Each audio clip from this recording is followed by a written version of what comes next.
जय हिंद दोस्तों। मैं सलीम सेठी स्वागत करता हूं आपका अपने YouTube channel S study inspiration में। तो शुरुआत करते हैं आज के दमदार टॉपिक प्रागैतिहासिक काल से। इससे पहले की दो क्लासों में हम इतिहास का संक्षिप्त परिचय पढ़ा चुके हैं, आप वो क्लासें देखें। तो आज का टॉपिक शुरू करते हैं प्रागैतिहासिक काल। प्रागैतिहासिक काल को थॉमसन ने 3 भागों में बांटा था। नंबर 1 पूरा पाषाण काल, नंबर 2 मध्य पाषाण काल, नंबर 3 नव पाषाण काल। पूरा पाषाण काल को इंग्लिश में हम ओल्ड स्टोरेज कहते हैं।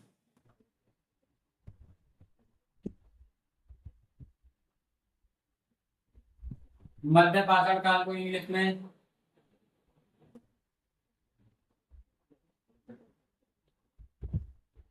मिडिल स्टोन एज कहते हैं और नव पाषाण काल को इंग्लिश में न्यू स्टोन एज कहते हैं। तो यहां से वनडे एग्जाम में बहुत ज्यादा क्वेश्चन पूछे जाते हैं, तो इसको हम बड़े ही ध्यान से पढ़ना है आपको। तो पहला टॉपिक शुरू करते हैं आज का पूरा पाषाण काल से। पूरा पाषाण काल को हम बहुत अच्छी तरह से जानते हैं, इसका बेसिक से एडवांस तक सारे टॉपिक क्लियर करते हैं। पूरा पाषाण काल, तो पूरा पाषाण काल का सबसे पहले अध्ययन रॉबर्ट ब्रूस ने किया था सन 1863 ईस्वी में। उसके बाद इनके जनक, पूरा पाषाण काल के जनक पल्लवरम, जो कि एक तमिलनाडु के थे। तो इनको जनक इसलिए कहा जाता है क्योंकि इन्होंने सर्वप्रथम तमिलनाडु में हैंड एक्स यानी कि हस्त कुठार अर्थात कुल्हाड़ी कुल्हाड़ी को खोजा था इन्होंने तमिलनाडु में, इसलिए इनको जनक कहा जाता है पूरा पाषाण काल का। और जो कुल्हाड़ी इन्होंने खोजी थी 15,000 ईयर ओल्ड थी वो। उसको कार्बन डेटिंग के माध्यम से जब उसका पता लगाया गया तो वो 15,000 वर्ष पुरानी निकली। तो इससे यह पता चलता है कि 15,000 वर्ष पहले मानव की बुद्धि इतनी विकसित हो चुकी थी कि वो कुल्हाड़ी और औजारों का इस्तेमाल करता था। कार्बन डेटिंग के बारे में कौन कौन बच्चा जानता है, कमेंट में जरूर बताएं। मैं इसका आपका कमेंट में इंतजार करूंगा।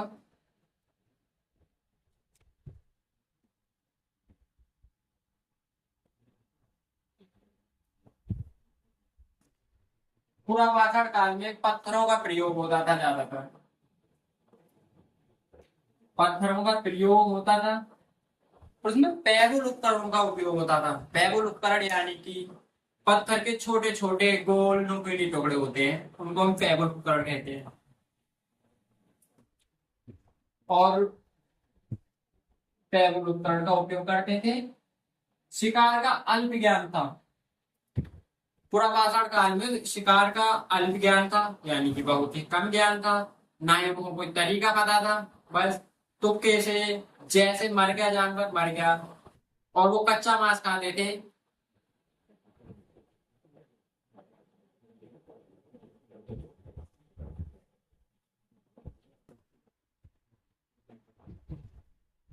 तो उस काल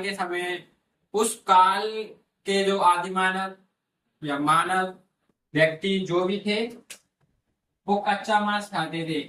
उन्हें शिकार का पूर्ण ज्ञान नहीं था। उनका जीवन अस्थिर था। अस्थिर यानी कि एक जगह वो स्थिर नहीं थे। वो आज इस जगह पर है तो कल दूसरी जगह पर, परसों तीसरी जगह पर। उसका कारण ये होता था, इसी काल में आग की खोज हो चुकी थी। मनुष्य आग जलाना सीख चुका था, और आग जलाने के बाद ऐसा हुआ जब पत्थर से पत्थर रगड़ रहे थे, चिंगारी निकली। चिंगारी से फिर जंगल में आग लग गई क्योंकि वहां सूखे पत्ते वगैरह पड़े थे, उसमें आग लग गई। तो वहां पे कुछ जानवर जल गए और कुछ जानवर वहां से भाग गए। तो जो जला हुआ था यानी कि वो भुना हुआ था, वो इन्होंने मांस खा के देखा तो वो अच्छा लगा इन्हें। तो थोड़ा सा शिकार का ज्ञान, खाने का ज्ञान और बढ़ा इन्हें। और आग जलाने से जो जानवर थे इनके आसपास के, तो वो भाग गए सारे इधर उधर। तो वहां पर इनको खाने का कोई भी इंतजाम नहीं था, इस कारण वो अगली जगह पर जाते। जब अगली जगह वो मांस ढूंढने के लिए, शिकार करने के लिए आग जलाते, तो जानवर वहां से भी भाग जाते कुछ समय बाद। तो इस हिसाब से इनका जीवन एक जगह नहीं था, यानी कि स्थिर नहीं था, अस्थिर था। आज अगर इस जगह पर है तो कल दूसरी जगह पर, जैसे कि आज अगर यूपी में है तो कल मान लो दिल्ली में, परसों मान लो राजस्थान में, ऐसा मान सकते हैं। और एक खाना बदोश थे, यानी कि खाने के तलाश में इधर उधर भटकते रहते थे, खाना बदोश। अच्छा, आग की खोज इसी काल में हुई थी, लेकिन आग के साक्ष्य कहाँ से मिले थे?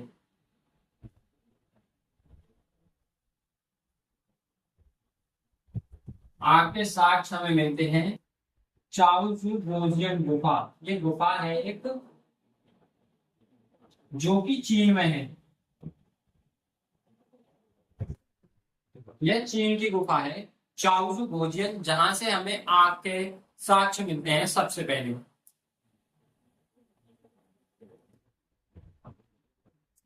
तो इसी काल में आग जलाना मनुष्य सीख चुका था। और इस आगे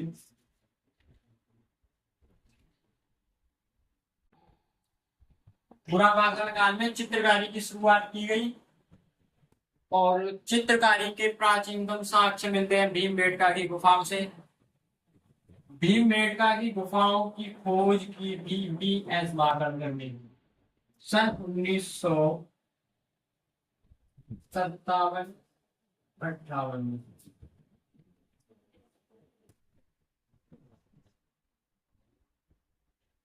BS बाकरकर ने सन 1957 से 58 में भीमबेटका की गुफाओं की खोज की थी। और यह रायसेन जिला में स्थित है, जो कि मध्य प्रदेश में पड़ती है। तो मध्य प्रदेश के रायसेन जिला में भीमबेटका की गुफाएं स्थित हैं।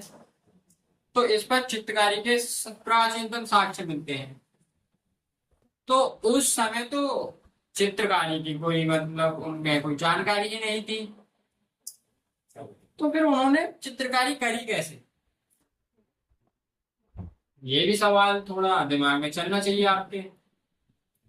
तो उन्हें कोई चित्रकारी की ना ही कोई जानकारी थी ना ही कुछ।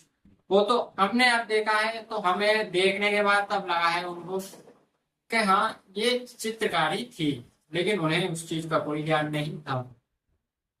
तो उस समय जैसे बच्चे मान लो, जैसे बच्चों को आज खिलौना मिल जाए तो वो खेलते रहते हैं, कभी तोड़ फोड़ ये कुछ अगड़म झगड़म इधर उधर करते रहते हैं।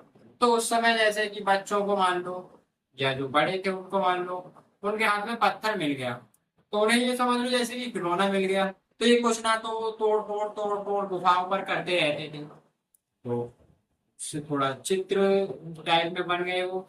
लेकिन उन्हें इस चीज की कोई भी नॉलेज नहीं थी कि हम चित्रकारी कर रहे हैं, या हम जो कर रहे हैं इसको चित्रकारी कहते हैं। वो तो हमने अब देखा है, तो हमें लगा कि हाँ ये चित्रकारी थी। तो उस समय की जो चित्रकारी थी उसको शैल चित्रकारी कहते हैं, क्योंकि वो पत्थरों से ही ऐसे तोड़ के कभी गड्ढा कर दिया, कभी कुछ कर दिया। वो पत्थरों को तोड़कर चित्रकारी की गई थी, इसलिए हम उसे शैल चित्रकारी और रॉक पेंटिंग कहते हैं। और उसमें जो लाल और हरे रंग का प्रयोग किया गया था, वो जब कोई भी प्रयोग नहीं किया गया था कलर्स का, वो अब बाद में पेंटिंग की गई थी उसकी, तो उसमें लाल और हरे रंग का प्रयोग किया गया था। और जो भीमबेटका की गुफाएं हैं उसको यूनेस्को साइट में सम्मिलित किया गया है सन 2003 में। ये 124वीं यूनेस्को साइट है। यूनेस्को साइट क्या होती है? वो एक इंटरनेशनल लेवल की एक साइट होती है। उसमें किसी भी देश के जो संस्कृति होती है या कोई संस्कृति होती है उसको शामिल किया जाता है उसमें, यूनेस्को साइट में। तो उसको यूनेस्को साइट में 24वीं यूनेस्को साइट में शामिल किया गया सन 2003 में। इसको महाभारत कालीन माना जाता है। भीमबेटका की गुफाओं को महाभारत कालीन माना जाता है। अब कुछ बच्चे कहेंगे कि महाभारत का तो कोई टाइम ही निश्चित नहीं था। तो ये बात हकीकत है, महाभारत का कोई टाइम निश्चित नहीं था और ना ही अभी तक निश्चित कोई कर पाया है उसको। ये जो है रिसर्च के विषय है, तो इन पर कोई भी रिजल्ट कोई भी आया नहीं है उसका। तो लेकिन इनको माना महाभारत कालीन ही जाता है। और जो एग्जाम में सबसे ज्यादा पूछे जाने वाले सवाल यहाँ से बनते हैं, पुरापाषाण कालीन स्थल, यानी कि जो भी कालीन स्थल होते हैं, यानी कि अभी मान लो पुरापाषाण कालीन स्थल, तो ये बहुत इंपॉर्टेंट है। इन्हें हमें याद रखना है। यहाँ से क्वेश्चन एक ना एक क्वेश्चन बनता ही बनता है। तो देखते हैं पुरापाषाण कालीन स्थल। पुरापाषाण कालीन स्थल में नंबर 1 पे आता है नेवासा, जो कि महाराष्ट्र में है। नंबर 2 पर आता है इनाम गांव, ये भी महाराष्ट्र में ही है। और नंबर 3 पर आता है रेणीगुंटा, जो कि आंध्र प्रदेश में स्थित है। जो भी ये कालीन स्थल है, पुरापाषाण कालीन स्थल है, नेवासा, इनाम गांव और रेणीगुंटा, ये एग्जाम की दृष्टि से बहुत ही इंपॉर्टेंट है। पर IMP लिख देते हैं यहाँ पर, बहुत ही इंपॉर्टेंट है। इनसे एक ना एक क्वेश्चन बनता ही बनता है। तो आज की वीडियो में हम इतना ही, और इससे आगे की क्लास में मिलते हैं। और आप अच्छी तरह से अपनी तैयारी कीजिएगा। आपको हमारी क्लास कैसी लगी उसको कमेंट के माध्यम से बताइएगा। आज के लिए इतना ही काफी। जय हिंद।